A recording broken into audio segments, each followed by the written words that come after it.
hold to it and shoot for the sky.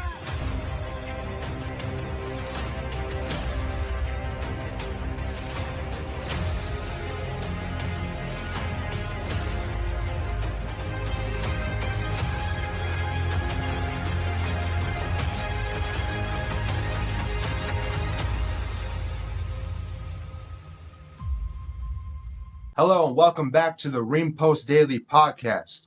We are your hosts. I am Mr. RPD and your Call Your Shot contract holder, Ty Ramsey. He is Joey Hudson. He currently has a point advantage that he could cash in at any time. And he is the Brotherhood champion, our Ring Post Daily Podcast champion, Eddie Wade. Double champ in the building, Eddie Two Belts. And today we have a new concept for the show. It's I want to think of a better name for it, but it's pretty much just a wrestling this or that. It's a something that I presented. This is something, nothing that's really new. This has been done on the internet for years now, but I thought it'd be a great thing for our show. So pretty much each of us are going to begin a topic. I mean, a this or that. Each of us have come with our own this or that for the group. We will all, spend some time just in debating, dialoguing on what our choice is, why it's our choice, and trying to convince each other to come onto our side. And we may agree on some of them, but whatever we disagree on, we could go back and forth, or we could just talk about why we all agree with the same one. You guys will kind of get the system of the whole show. You'll pick it up as we go, and at the end we'll each have a vote, and that's how we'll determine a winner. Now, if any I'm of excited. I'm excited to see what you guys brought to the table. yeah, so this literally can be anything, as far it could be superstar versus superstar, scenario versus scenario, storyline versus storyline, anything in the past, present, anything like that. And also, if you guys have any ideas for what we should debate, then leave them in the comment section of this video, because like, you guys may have think of a this or that none of us thought of, and be like, oh, that it might make it on the show and it'd be a great episode. But before we get into all that, how's the RPD crew? Better than ever. Got Yeah, my gold. guys got. Gonna be doing some whooping down in some near future. You got two belts, but I think one of them is only rightfully yours right now. Hey, who has it? Property's 9/10 of the law. If that's the way that Austin Michaels has trained you, then I guess you're doing a good job. Michael's he probably bought that for Eddie, like the $1 billion man did. I know, right? Like he just said, like, "Hey, here's your own Got my brotherhood title." Like, just give me the belt, man. Like, we got Eddie Wade, got to put, get some heat on him. Just sell me the belt. But if that's all the intros out of the way, then I guess we could get into it. So our first, this is the one I brought to the table. Our first little this or that is, what do you guys like better? A good heel turn or a good face turn? And so y'all can think. I actually was going back and forth with this. I'm gonna say, right now, probably a good heel turn. Like it's uh with a heel turn, sometimes there's just more shock, and also just it could have those moments where it's silent in the arena, depending on how big it was, or what happened or what the scenario was. Like, when I think back to the modern day, heel turns that I've enjoyed, I liked it. Like, first thing that comes to my mind is as far as more recent is Seth, of course, stealing the win and turning with Paul, and even the Vision turning on Seth was pretty crazy in my opinion, and just how that all went out. But how do you Good guys turn. feel? Which one, like, off the bat, are you thinking of? I think I'd have to agree with you. Um, I think it feels good to see somebody who's realizing what they're doing isn't working, and they decide it's time to take that shift and do what needs to be done. Eddie Wade's turned heel a couple times, like on certain people that, yeah, like Eddie's the only guy that I know that if he could, he would go from being heel to being even more heel. I kicked you out, didn't I? Yeah, the next thing he's gonna kick his mom out of his own family. Like, you're not welcome to Christmas dinner no more. You're exiled. Just don't watch your Uh, step.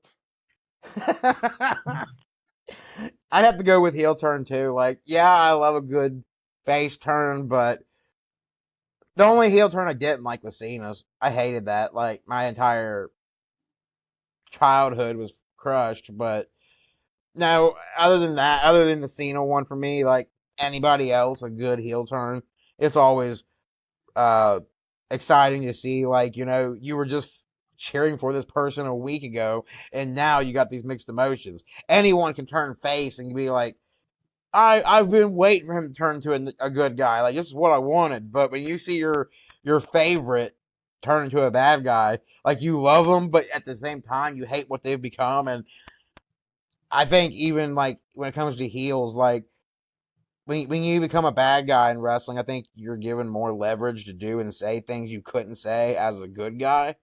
So I think for me it's a heel just because of all the things you can do and say, and pretty much how you can reinvent yourself.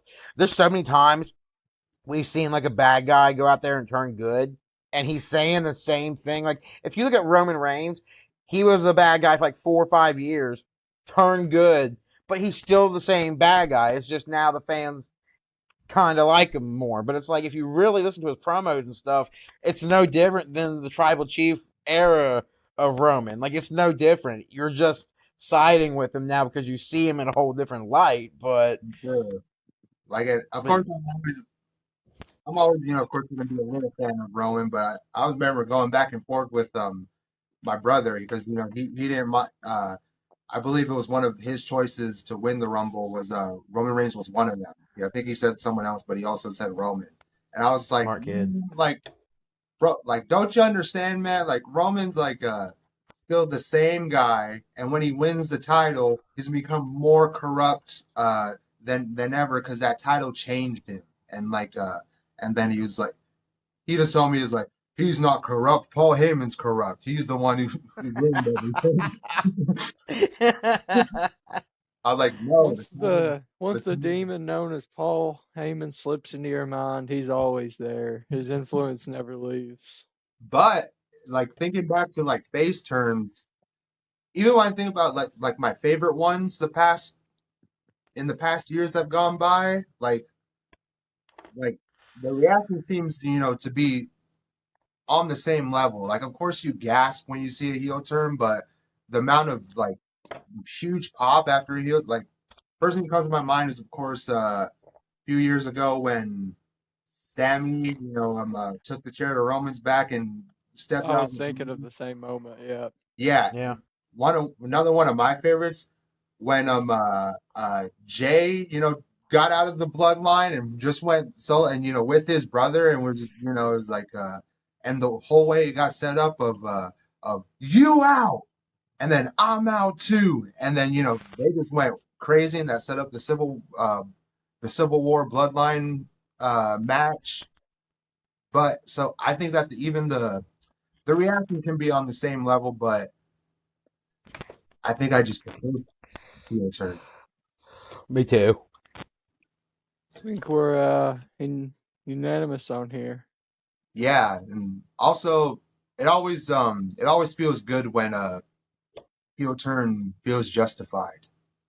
Like it's like and also just seeing the layers behind them because it usually takes a lot for someone to turn heel, and unless I guess it depends on the scenario because I mean, unless you're Big Show. yeah, then you Yeah. just I like mean, like Drew McIntyre. I mean, he's the most justified man in the company. Kevin Owens before he got hurt. Yeah, That's a good one, Drew McIntyre. Because if there's one person I could look at this real life, realistically, and be like, I agree. Like it's Drew McIntyre. Like he's been getting crapped on for so long now and getting screwed over time and time again. It's like, yeah, dude, like go out there and be a douche. Like go out there and speak your truth and stuff. Like you kind of earned it. yeah, for sure. But before we vote, what what would you guys say is your favorite on each side? Like, if I'll give you guys time to think. But favorite face turn, favorite heel turn. I'm trying to think of what mine's. Hmm. Well, I think for me, my favorite face turn would be when Cena went back from being bad guy to good guy, because that's the Cena we all wanted to see. And then, if I could say, I don't know in the entire history of wrestling, but if I could say, like, as of late in the past couple years, my favorite heel turn was Dominic Mysterio. Just because Yeah. that face Dominic was never gonna work the way they were trying to get it to work out. They built that whole face turn like on, well, this is Rey Mysterio's kid. You should cheer for him. Now the fans love to hate him. And I'm telling you, the day he becomes a good guy, like it's gonna be kind of like watching, I think, Eddie Guerrero going from bad guy to good guy. Like this is the Eddie we wanted to see. But Dominic, that was my favorite heel turn in the past couple of years, just because he so desperately needed to become himself and do his own thing. If he would have stayed with that good guy high and Rey Mysterio's kid gimmick, I'm telling you, he wouldn't have lasted this long. I mean, WWE would have been like, we have to pivot. We have to do something because you're getting that go away heat that nobody wants you around. And it's not because of you. It's just because you're coming out all smiley and everything. I mean, that happened to The Rock when he was like, when The Rock first came in like 96 or something. Like he did that whole Rocky Maivia stuff and was just coming out as the blue chipper, happy to see everybody. Even when he lost, he was happy to be there. And no one wanted that 70s, 80s, happy to be here crap. They wanted to see The Rock like unleash some stuff, and that's kind of where Dominic is. I mean, Dominic did the same thing. He pulled a Rock. He came in as a good guy. Hi, I'm someone's son. Then it didn't get over. He turned into a bad guy, and now we're just waiting for that face turn. And that might be one of my future favorite face turns in the future is Dominic Mysterio when he says, "Screw the Judgment Day, screw Liv Morgan, screw everyone who's holding me back. Like I'm gonna go out there and start kicking some ass, and I don't care. Like I'm gonna do it for me." Yeah, I remember back in that time. Well, just everybody was talking about sending Dom back to NXT because it felt like he needed it. Like, when he was a babyface and, nothing was really working. I remember that was a conversation all the time at that moment. But, I think my favorite babyface one is probably the one I said was Jey Uso. Like, just seeing what that led to. And plus, I just think that era was peak Bloodline, in my opinion, of just when they were all going against each other and splitting up, and that was 2023. Yeah, that time after WrestleMania 39, when Roman, beat Cody the first time, and then slowly start to see the Bloodline crumble when it started with Jimmy leaving, and then uh Jay joining him, and it's crazy how literally everybody turned on Roman eventually in that group, legit, like because eventually when Roman went away after he lost, Solo took over the Bloodline, and then Paul, of course, I think came the one in. person that didn't turn on him was Jimmy though, because Jimmy was out there on the SmackDown after Mania, and that's when Solo was like, Well, Jimmy "There kicked him has to in the be face change," and he kicked, first. yeah, huh? He Jimmy kicked him kicked him in the in the. face at Night of Champions. Mm-hmm. Solo? No, Jimmy. I mean, you're Kicked talking, yeah, but like but after WrestleMania, where him and when the Usos fought and Roman lost his title, Roman didn't show up to like SummerSlam, and Solo came out and was like, "Hey, I love you, you're my brother, but there has to be change," and he kicked Jimmy. Now Jimmy may have gotten a little bit pissy with Roman, but when It they was kicked out before Jay, they. Yeah, it was before they. It was it was whenever they challenged for the tag titles against Sammy and yeah, KO. Yeah, that was weird because I remember thinking that I was like, uh, after Jimmy turned on Jay that same year when he had a title shot, he just kind of went back with the bloodline, with Roman's bloodline after, Jay was kind of out and on Raw. And uh, even though, like you said, it was uh, Jimmy was the original one to turn on him. And, you remember moments like that. He literally just, like, out of nowhere, hits Roman in the face and was like, oh, and it's one of my favorite moments. Heel turn. I love the Cena one. I thought it was. I think it was just the moment was. It blew my mind so much that I think that's even though I really love when Seth turned on uh sided with Paul Heyman and turned on uh Roman and Punk.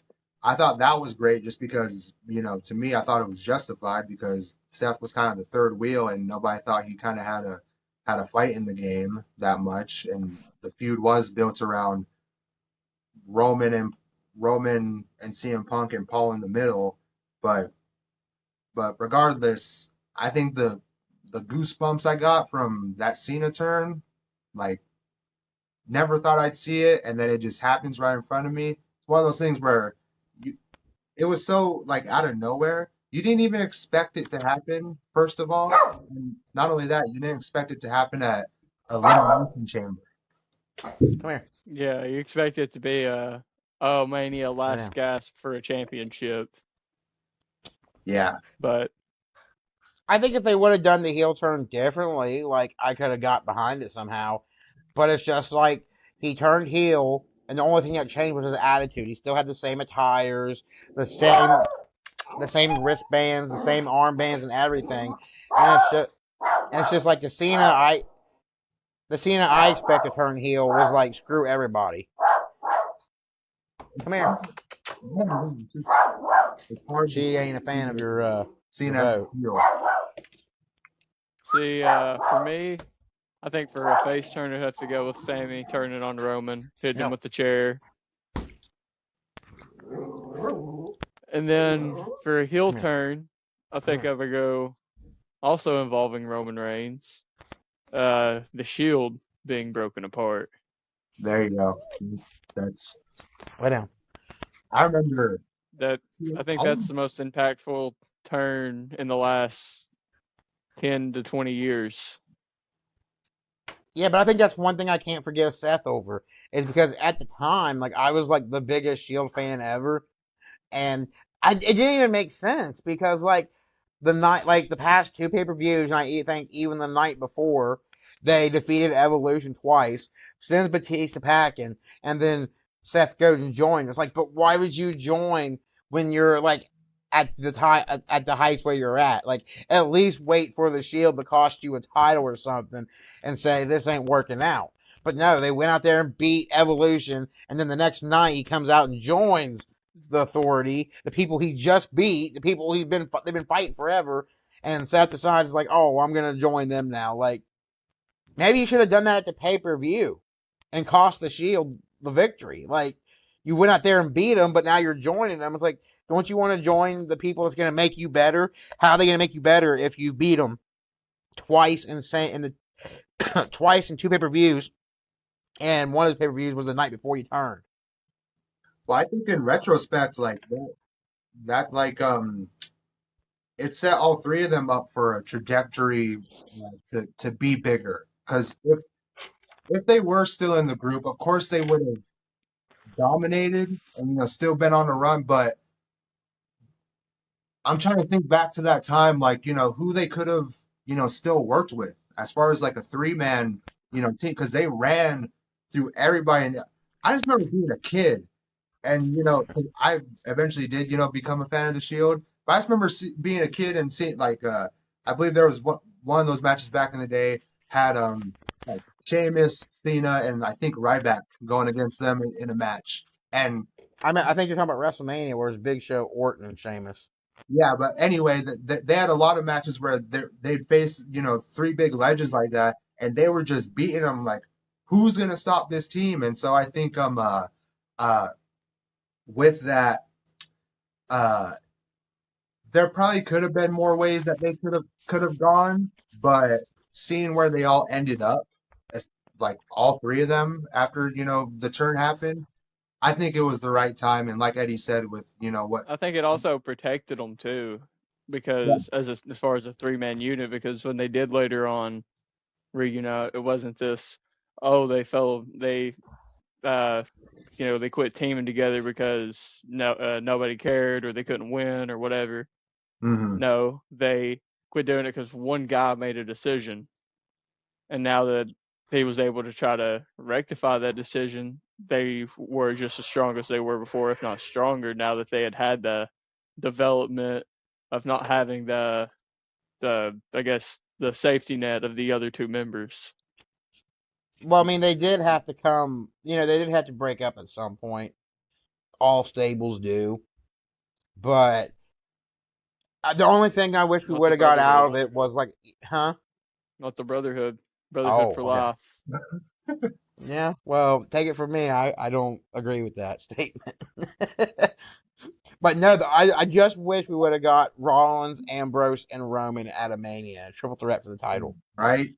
I, Come on, like that's like when they broke up. I was like, okay, Seth and Dean or Roman and Dean are probably still gonna be friends, but at some point, like I don't know, have Rollins have the Money in the Bank, Roman win the Rumble, Ambrose be the champion, and just have them all go into Mania and fight it out. Like that's what I expected out of it. Um, but still, you got to think how much history that made because here we are so many years later, and we're still finding ways to play off that. I mean, Roman and Seth, every time they fight, that old Shield breakup comes back into play. mhm. I mean, still to this day, like we get moments that came from that. So I think it's pretty rare for like, especially in wrestling, because like the thing that drives me crazy is like one week you'll see this person and that person fighting, and then like by this time next year they're backstage right before a match, high five and smiling, and like that's been my biggest part about wrestling that I just can't stand is like stuff happened, bro. You got to remember that. Like you're going out there happy, go smiles, tagging with this guy, but just a year ago he cost you a title and did this and that. Like I would like to see a little bit more of contingency happen, but it's very rare that we see that happen in wrestling where we rely on that one history making moment that just keeps creating moments throughout the years. And Rollins turning on the Shield and Roman, we've gotten so much moments just from that over the past few years. It's like, man, that is one moment that they are not letting us forget. They are not letting that die down a bit. They're not even chancing, it looks like, Roman and Seth being in a tag match because it wouldn't make sense. For real. Roman's gone out there so many times and said, I will never forget you and I hate you. Like, how is he supposed to go and shake hands and high five Seth now and go out there and do a match? Yeah, that's what I liked about the War Games match. I don't think it was the last one, but the one before, where they were all that's the one where Punk joins the Bloodline when the Bloodline reunited and everything, and I was seeing it like just the attention to detail of them asking Seth to join, and sometimes in your mind watching wrestling you're like oh it's Seth, like Seth's gonna be the final guy, but no, he said no straight up and told him like. I forgot about that, yeah. They asked him and was just like, not only it, even if previously that year the stuff with the bloodline and Seth helping to take down the bloodline didn't happen, he probably still wouldn't have teamed with him just based on the history that they had and be like, I can't remember what he specifically said, but he was like, I'd rather do I wouldn't never team with Roman Reigns. I think Yeah, I was going to say, that's what I remember that from that one moment that you're talking about. He was like, I will never team with Roman again. yeah, And yeah. it's like, Jesus Christ, like, bro, let it go. Like, I swear, you send like Roman and Rollins, like Dr. Phil or something, and let them get this worked out if they're ever going to team up again. I'd love to see that. Like, Dr. Phil come back as a special guest host of Raw one night and just sit down with like Roman and then backstage in like a real 20-minute interview, stretching it out. Like, what do you guys think is better for your relationship? Like, just, I hate him. Like, there's no relationship here, Dr. Phil. what is it gonna take to forget the past? Like, I know, like Dr. Phil come out asking the hard Speaking of the questions. past has a lot to do with my, I guess, this or that. So this one's kind of choosing a scenario. Scenario A, CM Punk never leaves WWE in 2014.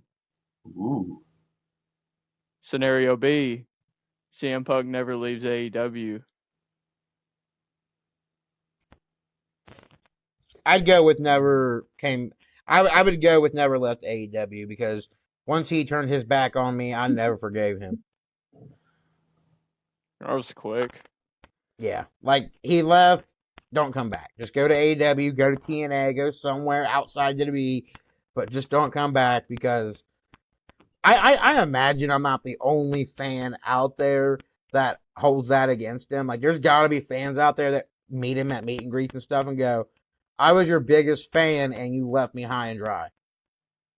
yeah, And yeah, like, let him go. He left, don't come back. Just stay in AEW with your little fake AEW title. Maybe that's where Eddie Wade got that from. I think that's what MJF in his previous like CVV interview, he said something to the effect of everything Punk is saying right now and uh or what he's saying on TV right now is completely contradictory to what he said in AEW. And he's like, that's Yeah. because you guys remember. Even when we went on Colt Cabana's podcast, he talked, and see, that's what I like about like how that wrestling is now. They bring some realism to it, and Rollins did it, but I think Roman's going to lay it on real thick as we go to WrestleMania. But Roman even told him, like, you left and talked bad about us, the fans, this whole place, and now you come back one another shot. And saying that he made his job harder than it ever had to be, which is Yeah. true. It is true. yeah.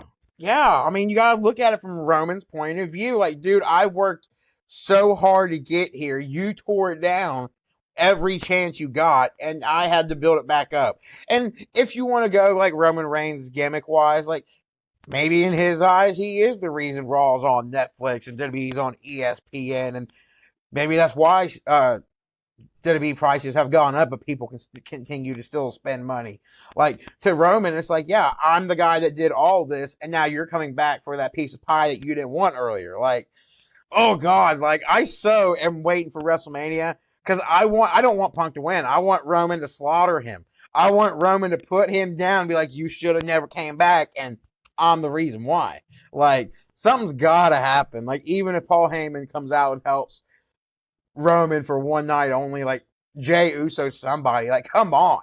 Like, but This one, yeah, that is true. you can kind of because you have to kind of it's a good one, but you have to kind of almost fantasy book what would have happened because Punk would have went against Triple H in WrestleMania 30. 30. Yeah, more than likely. And I always thought about that. Like, I can't remember how recent it was, but I was thinking like, man, what if Punk stayed? Like, what would he have had the next Mania? He probably would have been, I don't know, Oh my God, yeah. who is the he could have. Well, you always got to think about that for people who leave. Like, where would Dean Ambrose be if he would have stayed? Who would he would have fought all the past Manias? Punk. I don't know. Like, that's a good question who he would have faced because I think he at least would have faced Daniel Bryan one-on-one at a Mania at some point. But other than that, it's up in the air. I mean, would we have seen him fight Taker or AJ Styles again? Someone? It would Like, I don't know, but like from that point, like obviously he didn't like the match that he was set up for at WrestleMania 30, but he would have still, because of who Triple H is, like he just still would have been in those uh uh higher up matches with the main event opponents. Like Yeah. he could have went against Brock the next year if circumstances change. He could have went against 2016. He could have had a big match against AJ Styles, like all these new guys who sort of elevate. He yeah. already had a big match against Seth Rollins, and that feud would have probably already happened. And Think of all the titles he might have held in between there too. yeah, if he would like Loki, like that type of stuff happens. Like even I mean, even though he's held 2 world titles since he's been back already. Yeah, I mean, he might have held like 5 different world titles in WWE by the time between the time period he would have left and came back. But I don't know. As a former CM Punk, as one of his biggest fans, it is just so hard for me to even in a alternate universe contemplate him coming back. Like, I have to say, stick in AEW. Like, he had it made in AEW too. They gave him his own show, Collision, to work with. He had a big voice backstage. But CM Punk's problem was he wanted to play like, key role. He wanted to tell people not to do this and that.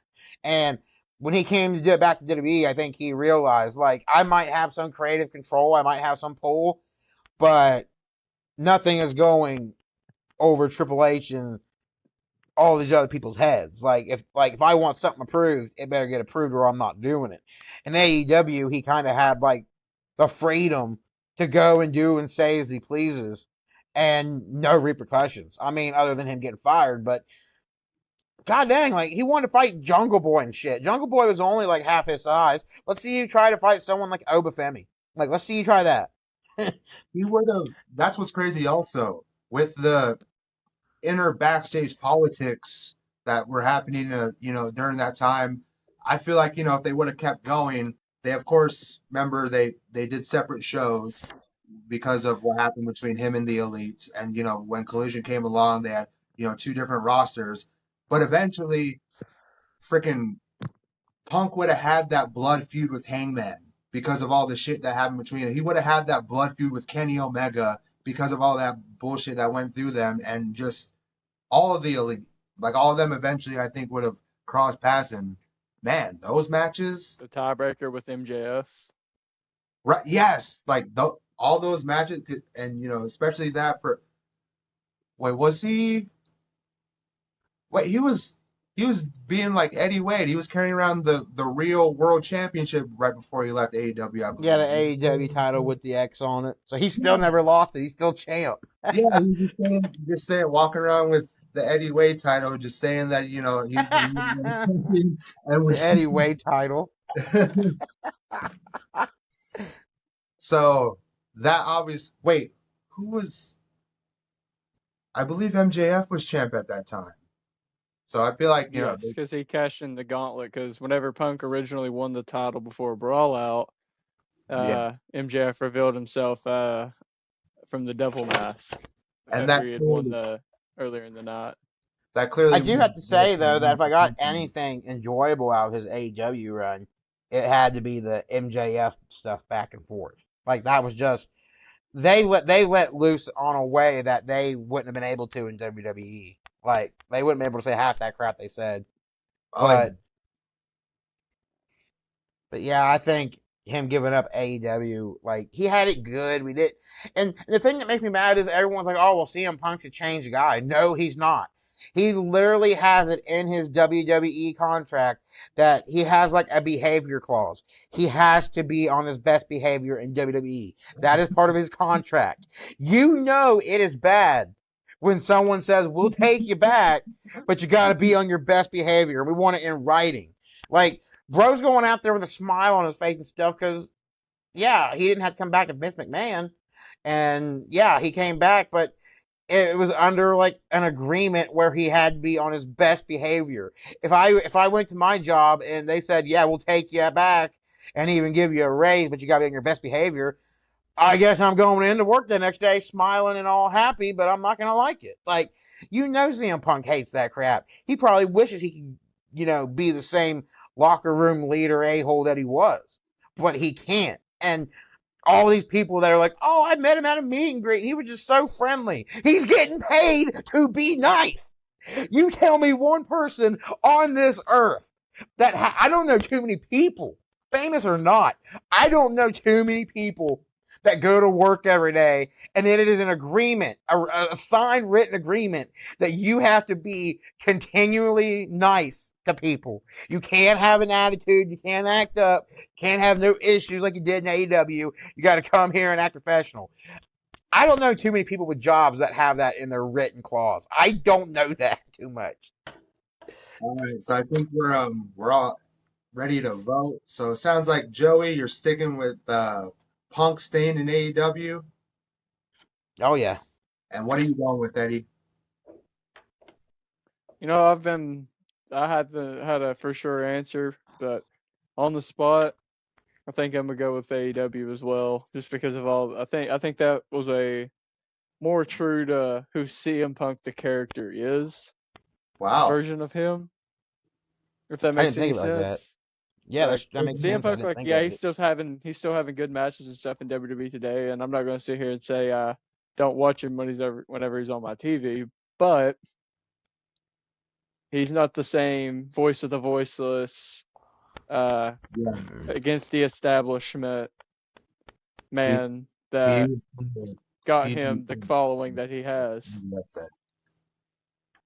All right. I feel like we're watching like the nostalgia act of CM Punk.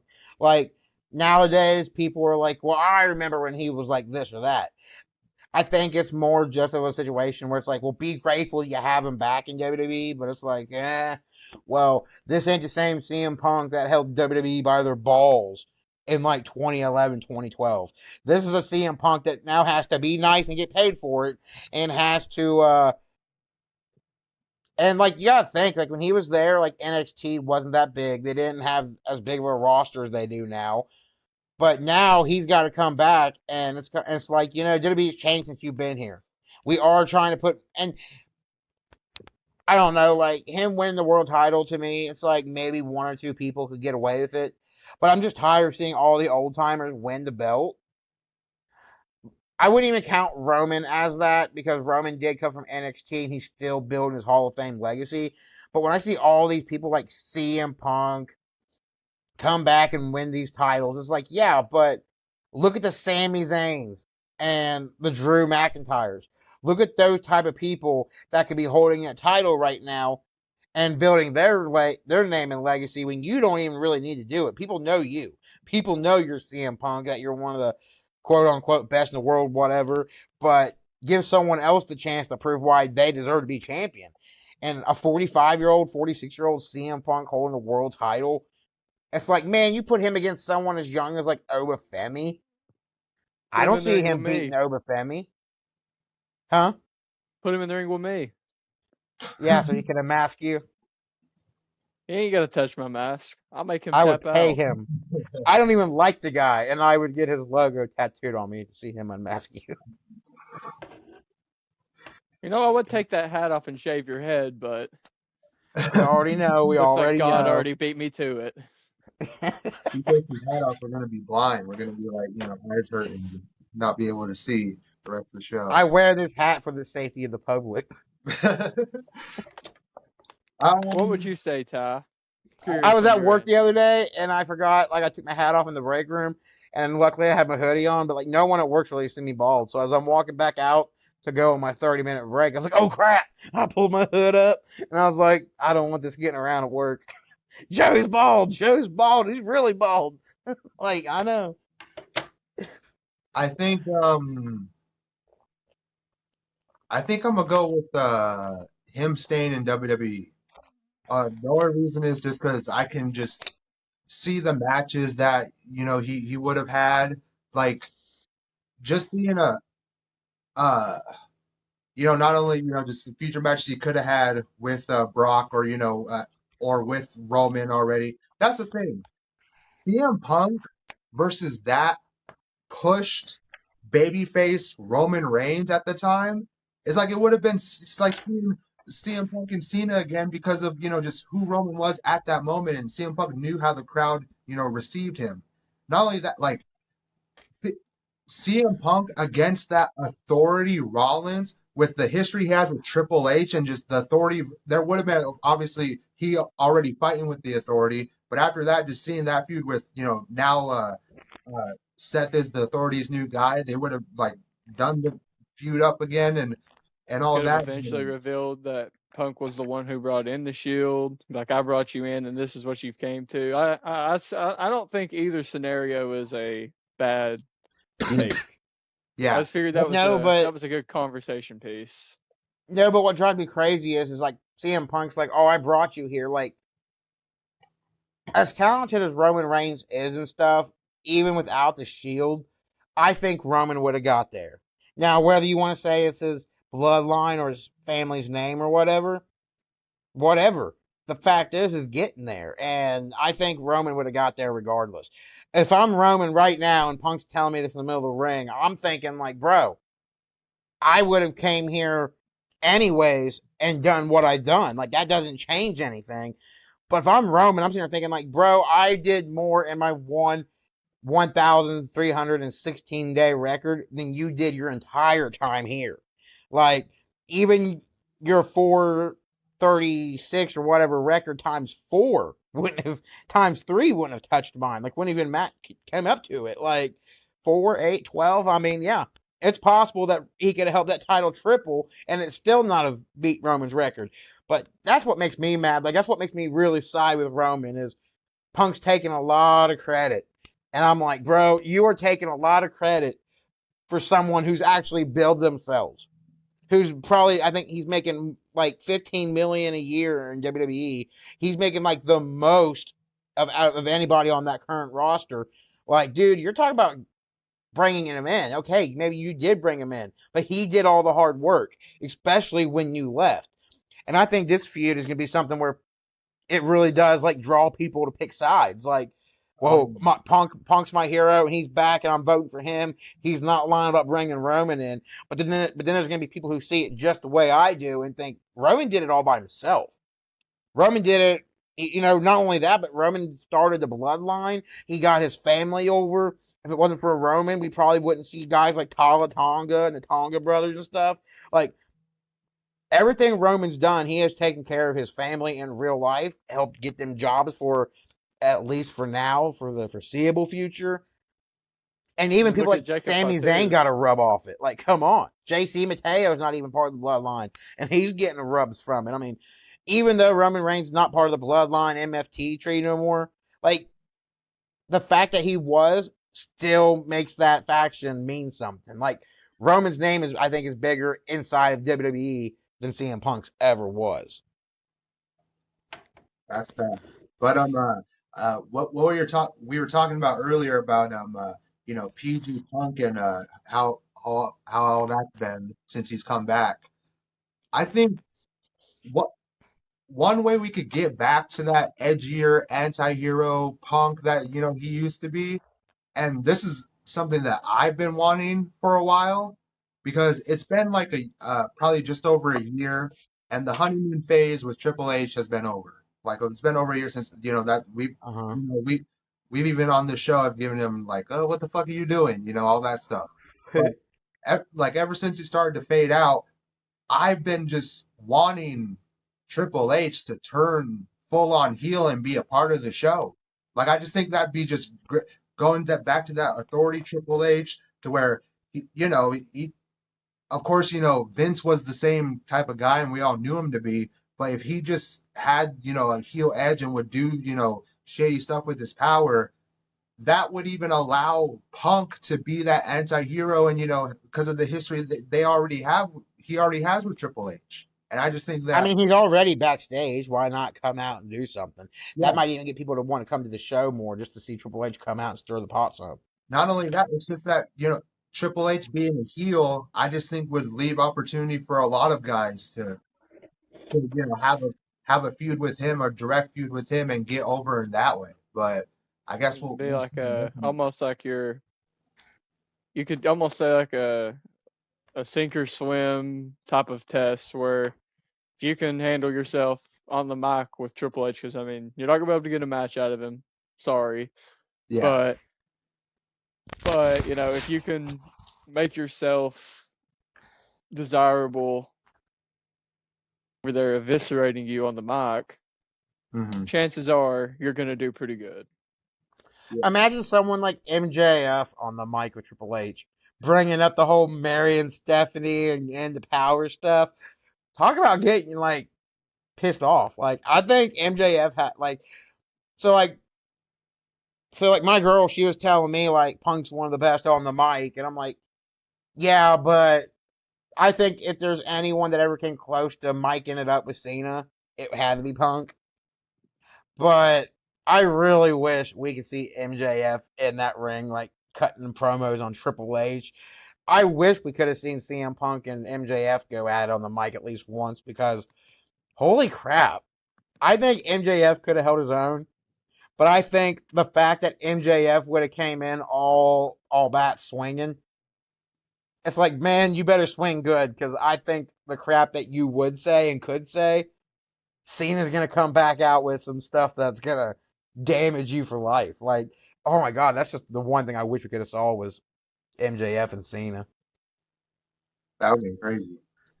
But so it looks like it's 2-1. Joey and Eddie would rather see CM Punk stay in AEW and continue his AEW run, and Ryan would have rather he stay in WWE. So on to the last and final this or that. Joey, what do you have for us? God, it's so hard because I've thought about it some here and there, but Now remember, we could have like if you have So if multiple, you need a we sec, have you need future a second episodes to and we can think say too. I've got anything. another thought. If CM Punk never leaves, is there ever an AEW? That's another thing. Like I was thinking about that too, I know he wasn't a part of the original inception, but or him yeah, not that's what I was even being gonna there say. I probably think played a AEW would have. factor into Cody. I don't. or I even feel like go him not even being there affected Cody. does Punk I think even without AEW, maybe there's no CM Punk back in wrestling That's probably true as well. because he wouldn't have picked WWE to come back first. Like I think he went to WWE because AEW was a burnt bridge and he had to come back somewhere. And I don't care how much money he has. 10 years without wrestling, I think money kind of was like, hey, we're winding down. We're to our, I think they didn't have as much money as they did when he left WWE, and he had to keep wrestling to make more millions and stuff. And if AEW wasn't going to be that place, TNA is not going to be that place to pay you millions. You can ask AJ Styles that. Um, my only thing is, I wish. Now, I really wish this would have been. I'm sorry, but this would have been a huge butt fuck here. But I would have loved it if CM Punk said, "I'm gonna go work for TNA. I'm gonna go work for AAA. I'm gonna go work for anywhere else but WWE." And then WWE comes in with the hammer, like, "Boom, we own you now. So now you're back to working with us." I would have loved to see that type of sledgehammer thrown down on Punk. Like, crap, I tried to go every route but them, and they bought that route. Like, now I have to either show up or not get paid or something. Like,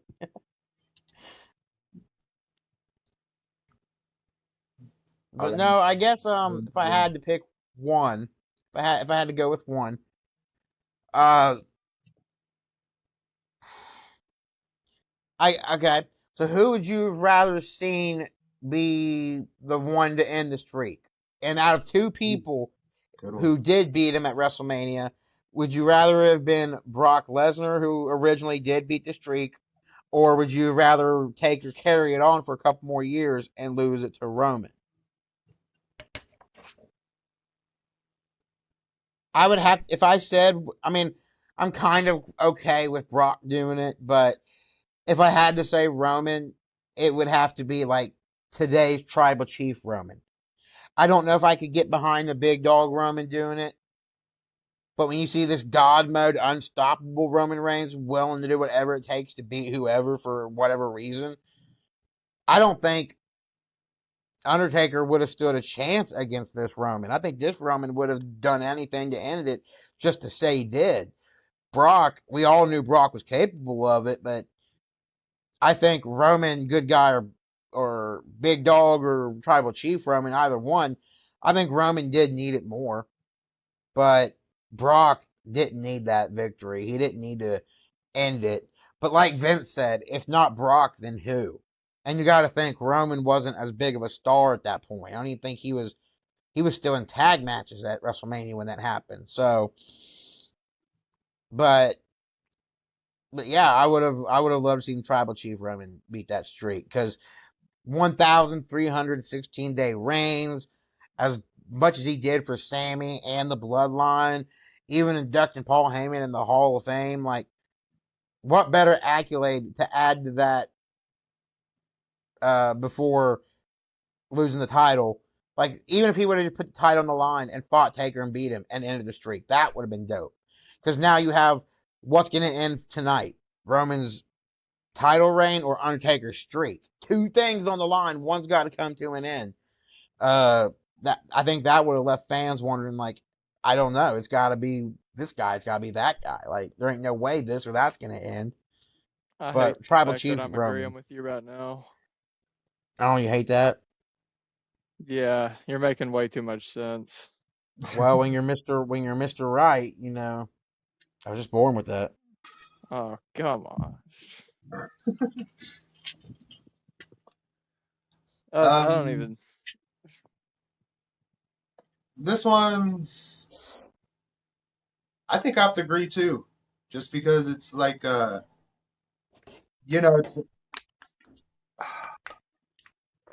it would have been a bigger moment for when Roman beat Taker if he was the first, and it just the streak would have gone on. Uh, uh, Taker would have beaten Brock. He would have beaten Bray.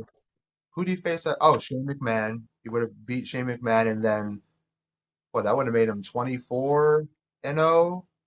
Yeah, about Well, he 24. retired at 26-2. Yeah, he would have been. So yeah, Well, we're going with the timeline of yeah. 2017 when Roman beat him. He would have been 24-0 and would have been fighting to be 25-0. Uh, I think it would have been a similar reaction to how Roman got in general. We all remember the night after that Mania when Roman got annihilated by the crowd. It would have been more of that, but I also think it would have I think he handled himself with that really well. yeah, yeah. Like this is my Who, yard Roman? now.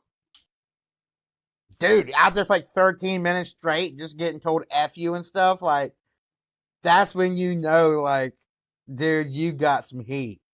Mm. Do Like, that. these people do not like you. I think even Roman fans were against him at that point. Because they were, man, to get chanted at, I'm pretty sure they chanted this at him to go away. That's yeah, that he I'm that's pretty sure Taker left his boots in the ring too, because I think he Yeah. had originally intended on that being his last match. Well, he wanted that to be his last match, but he just didn't want to go out on that note because I guess he felt like he didn't do a good job.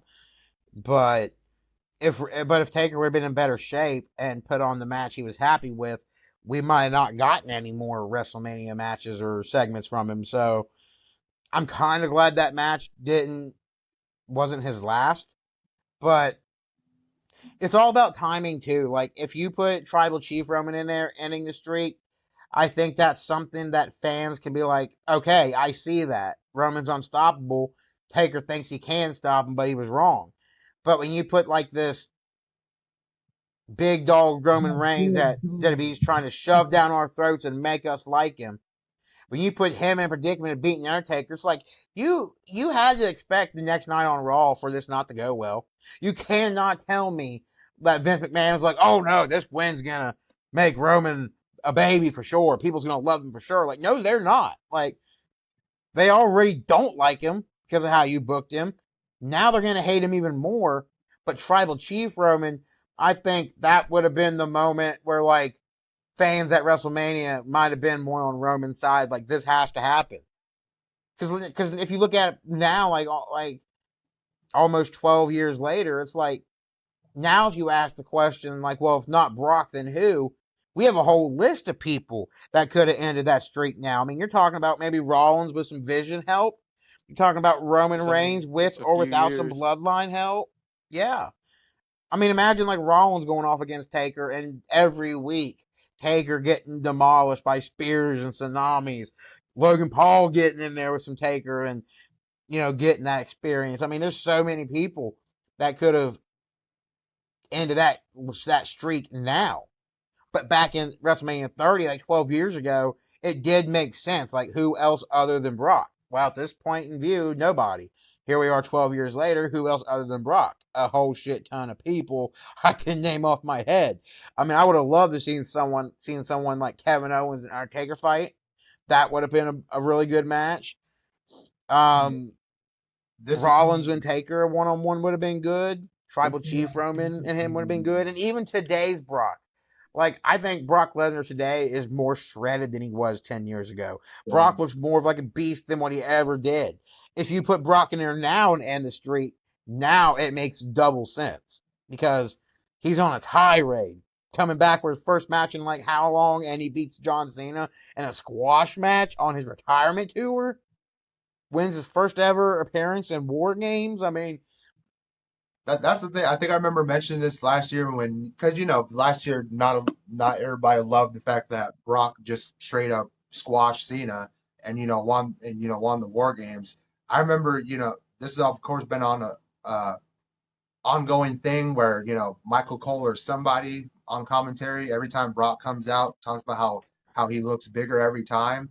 Me and my brother always just like seeing that all the time. It's like, bro, this motherfucker keeps getting bigger every time we see him. And like I remember when he came down at WrestlePalooza, and because I think Brock was my choice at that time.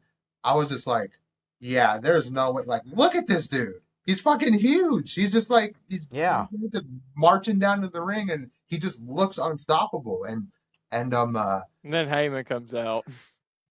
yeah, that was crazy. That was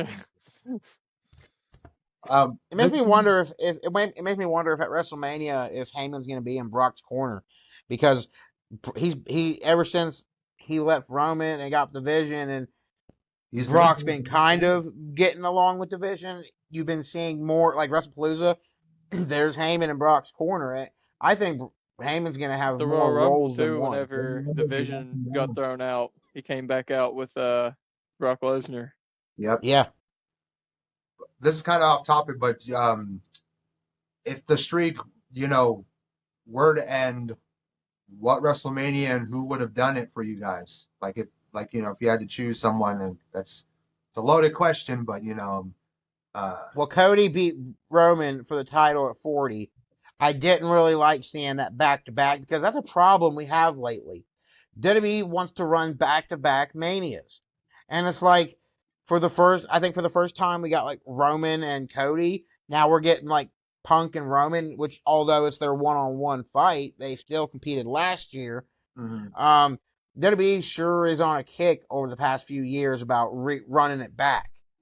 And I would say that if Cody's going to win and take the title at 40, I think at that WrestleMania Hollywood 30, WrestleMania 39, where he beat Cody the first time, that would have been a good way to end Taker's streak there. Plus, the way they had like that big stage set, the staircase and all that, I would have loved to seen Taker's entrance with that. So much they could have done. For nobody, literally other than me, I would have to say Kane in like any WrestleMania from WrestleMania 25 to WrestleMania 30. There you because he has to have the first two losses. You can't take those away. But preferably bald Kane. But if they wanted to rejuvenate him after he came back with the mask, perfect opportunity. He finally beat his brother at Mania. Yeah, and he was the one to end it. Off the top of my head, just to, I guess, establish him as the new face of fear. I don't know if I'd name Bray Wyatt or The Fiend, but one of them in one of those years. I'm trying to think of. I think The Fiend, say in a scenario where Taker beats Brock, beats Bray, and even beats Roman, having The Fiend be the one beat him, I think that would also be good. Yeah, because that's how I would do it. Wait, because Taker didn't have a match at WrestleMania 35, right? That was the one in New York with No, that's the one where he came out the next night on Raw and tombstoned Elias in the crowd, counted like 1, 2, 3, like, well, here's our Undertaker. This is our Undertaker WrestleMania moment. Yeah. Wait, The Fiend? I don't think The Fiend was a thing by that time. But anyway, or even if it was his retirement match of some sort. I think it was the year after. Yeah, but yeah, probably the Fiend would have been better, more than likely, in my opinion, just because yeah, that's probably what I would have gone with in one of those few years. Now the crazy thing is I remember hearing at WrestleMania 24, Edge was the one that was supposed to break the streak, but he told WWE like I can't do that. That's not my job to do that. He's But already, yeah, I've seen that. Me but it too. was originally planned for that streak to be broke before it was even a streak. It was supposed to be broken by King Kong Bundy at WrestleMania 11.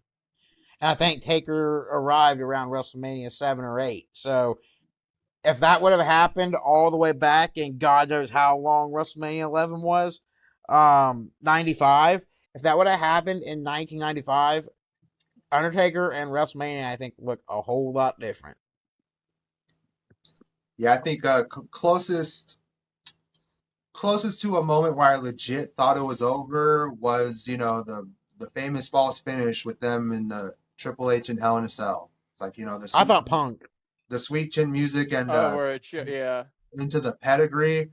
Me as a kid sitting there, oh my God, oh my God, he kicked out. It's about to end. Yes. To me, I thought it would be Punk at WrestleMania 29. I mean, the thing that gave it away was it was a tribute to Paul Bearer who died. So I kind of already knew right then and there, like they were gonna let Taker win, especially after coming out in like Paul Bearer tribute gear and stuff. That kind of gave it away. But man, like if I thought The anyone in the match was gonna Paul beat Bear him, mockery that Punk had on Raw during that time too. yeah. I remember I really thought Punk was gonna be the guy to do it though. Like being I in really did. I remember being in early middle school, watching, like, seeing Paul dressed as Paul, and then the whole dump thing. I was like, what the fuck? He like Taker has to win this one. Like this is fucked up. This is fucked up. Some fucked up shit. Yeah, like I was like, because at that point I had the yellow shirt, the yellow GTS Me shirt, too. and I was just like, dude, what?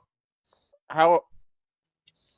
Now it's like I understand, you got to get in the head of your opponent as a wrestler, but as however young I was at the time, I didn't know that. I didn't have that knowledge. Yeah, for sure.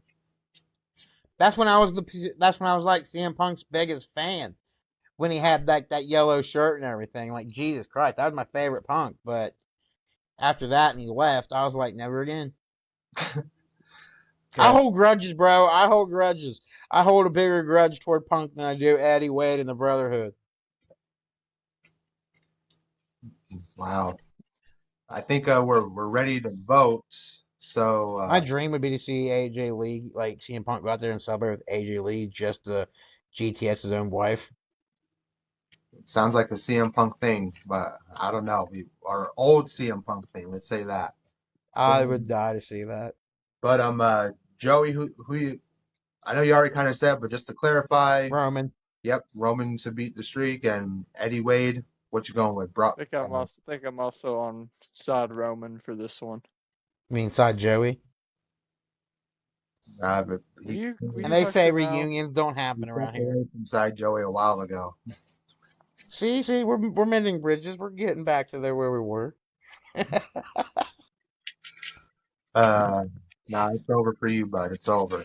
Like, Yeah. but Pipe dreams. I think we have another unanimous because I'm also going with Roman Reigns to preferably him be the only one to end the streak, and we go from there. Now, any final thoughts before we sign off, guys? So you guys watching this, if this is something you're interested in, why don't you give us a couple of this or that to choose from, and we'll come back with another one, and hopefully Joey will quit trying to say things that make too much sense and trying to brainwash me back onto his side. Hey, it could be But anything. Does Eddie Wade go bald, or does Eddie Wade not turn on Joey? Like, I mean, oh Lord, what would you have in that scenario? Would you rather A, not go bald, or would you rather kick me to the curb? I have a feeling I know the answer to this I'd rather already. lose But my leg and never walk again. Jesus Christ, he went with option C, and that wasn't even an option. You better hope I don't take wrestling classes, because if I do, the very first thing I'm doing on my first night on the job is low blowing you. I'm gonna cost him. Gonna be like Frosty the Snowman. Snowballs. Well, I guess we're gonna end on snowballs. Uh, Good idea. I have been Mr. RPD. Ty, he has been Joey Hudson, Mr. Fantastic, Mr. Right, all those names. Oh my God, the Mr. Fantastic stuff, that still follows me to this day. People at my job, they see me on TikTok and they're like, "Aren't you Mr. Fantastic?" I'm like, "No, we retired that. We let that go." But people at work still call me Mr. Fantastic. I'm never gonna let this down. It's a really bad name. It's a really bad name. I know, it's like so bad that it won't die. Like, You're welcome. stop watering this plant and just let it die. Like, it wants to die. If it makes you feel any better, I call you Mr. Trash Bag. That is, It's I mean, better as than big of an insult as that is, I'll take it over Mr. Fantastic, because I don't know where that came from. I don't know how I got stuck with that, but Jesus Christ, it is like one of the most cringiest things I've ever been called. It sounds like the worst superhero to ever exist. That's what it sounds like. It does. It sounds like a rejected Marvel DC character. I tell people all the time, like, look, you have to think about it, even if you're not a wrestling fan. Like, I was like, let me put it in like perspective for you. I was like, if my name is Mr. Fantastic, I have to live up to that name. And I told people at work, I'm like, what about me is fantastic for you to call me that? And they're like, oh, I don't know. It's just your nickname. I'm like, exactly. I don't live up to that title. Now, if you would have called me Mr. Baldy, dude, I would be like president of that. I would be holding that high and happy. I mean, even Eddie Wade, I'd have a competition with there. He might have gotten shaved bald. I've gone bald from natural causes. I didn't need no one to take scissors and clippers to my head. God did that on his own.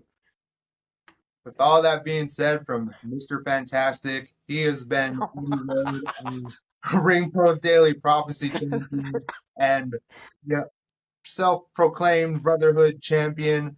We have been the RPD Podcast, and of course, as always, happy wrestling.